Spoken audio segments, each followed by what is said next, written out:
دائما العلماء الأقوياء والأولياء الأرباب ولجميع المشايخ مشايخنا ولأساتذة أساتذتنا نحن الفاتحة.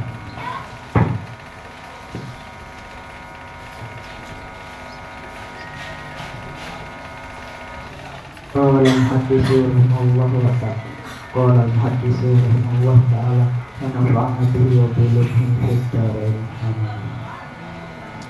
Babu ma yaqulu iza raja'a wa idza ra'a baldatahu. Ini satu bab tentang doa pulang dari bepergian. Di hadis Ibnu Umar as-Sabiq, padanya hadis Ibnu Umar yang terdahulu.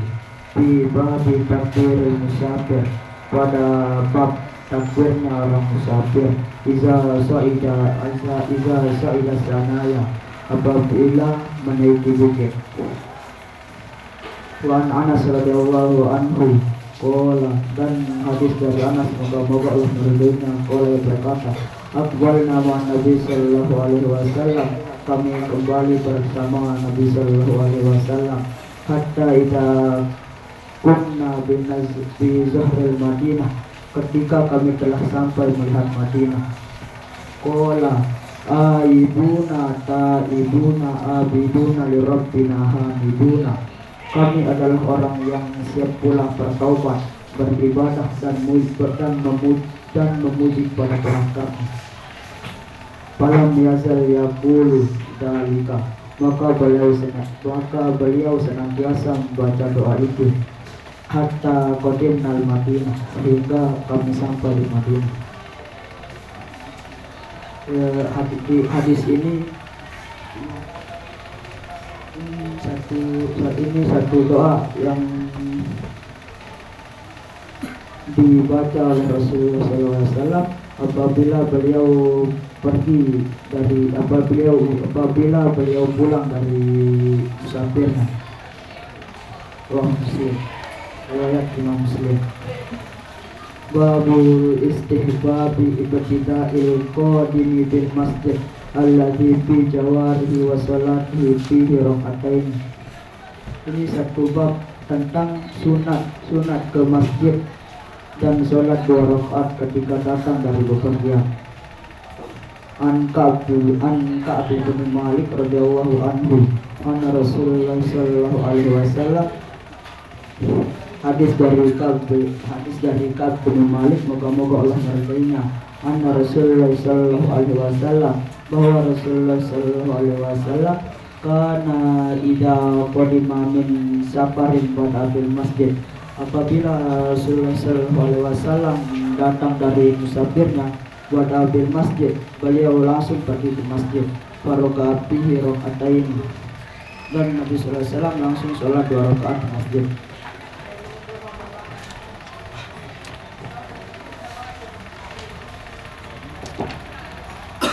Hadis ini, Nabi Sallallahu Alaihi Wasallam apabila pulang dari musafirnya, beliau langsung pergi ke masjid, kemudian sholat 2 rakaat.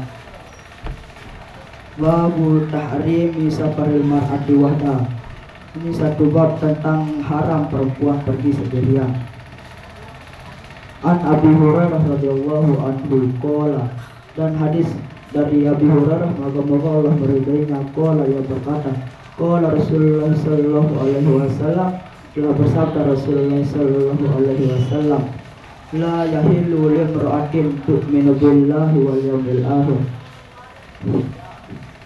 Tidak halal bagi seorang wanita yang beriman kepada Allah dan hari akhir. Tusafiru masirata yaumin wa lailatin, untuk bepergian yang memakan waktu seharian dan semalaman, illa ma'adi mahramin alaiha, kecuali ia bersama mahramnya. Muttafaqun alaih, ittifaq Bukhari Muslim.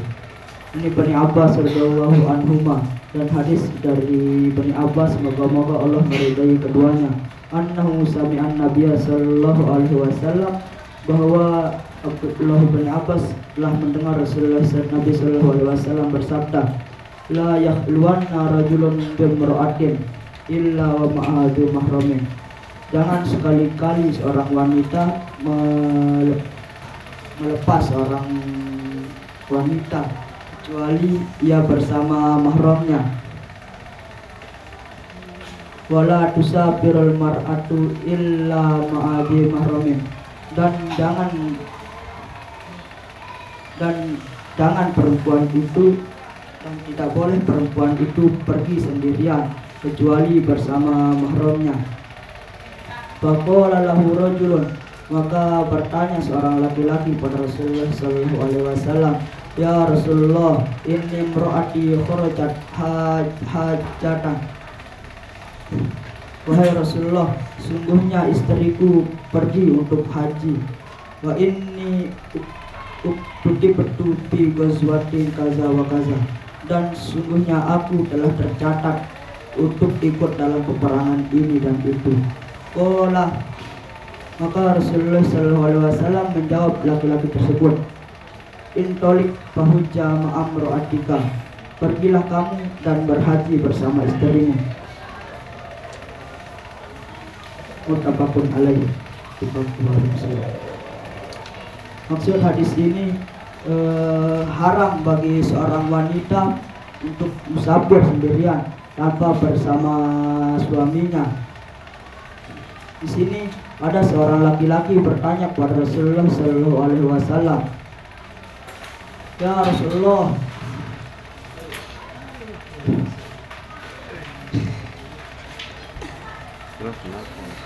istriku pergi untuk haji dan sedangkan aku sudah tercatat dalam perang ini dan itu, kata laki-laki tersebut. Lalu Rasulullah sallallahu alaihi wasallam menjawab seorang laki-laki yang bertanya itu, pergilah kamu dan berhaji bersama istrimu. Nabi sallallahu alaihi wasallam menyuruh laki-laki itu pergi bersama istrinya untuk berhaji. Lanjut.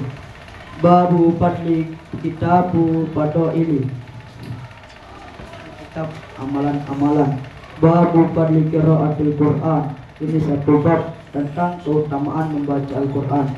Wa Abi Umamah radhiyallahu anhu, dan hadis dari Abi Umamah, moga-moga Allah meridainya, qala, ia berkata, sami Rasulullah sallallahu alaihi wasallam, aku pernah mendengar Rasulullah sallallahu alaihi wasallam bersabda, Iqra'ul Qur'an fa innahu ya'ti yaumal qiyamah syafi'an li ashabi. Bacalah Al-Qur'an, maka sungguhnya Al-Qur'an akan datang pada hari kiamat sebagai pemberi syafaat bagi pembacanya.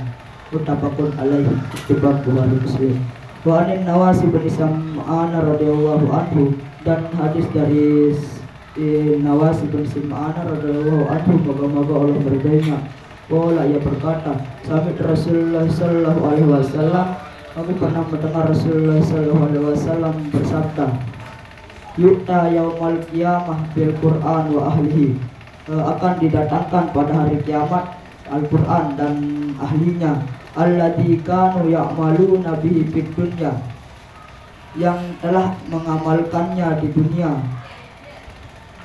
Taqdumuhu suratul Baqarah wa Ala Imran, didahului dengan surah Al-Baqarah dan Ali Imran. Tuhajani an sahibihima, yang keduanya saling berbantah sebagai ahli mereka masing-masing. Rawahu Muslim. Wa an Utsman bin Affan radhiyallahu anhu, dan hadis dari Utsman bin Affan radhiyallahu Allah meridainya, qala, ia berkata, qala Rasulullah sallallahu alaihi wasallam, telah bersabda Rasulullah sallallahu alaihi wasallam, khairukum man ta'allamal Qur'an wa 'allamahu, sebaik-baik kalian adalah orang yang mempelajari Al-Qur'an dan mengamalkannya. Riwayat Bukhari, riwayat Imam Bukhari. Maksud hadis ini, kita disuruh sering-sering membaca Al-Qur'an oleh Rasulullah sallallahu alaihi wasallam, karena besok pada hari kiamat Al-Qur'an sendiri akan datang pada orang yang membacanya sebagai pemberi syafaat.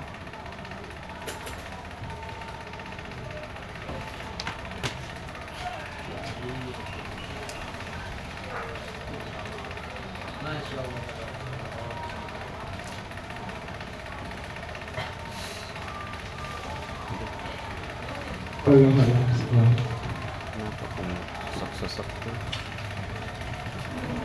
Udah pas. Assalamualaikum warahmatullahi wabarakatuh.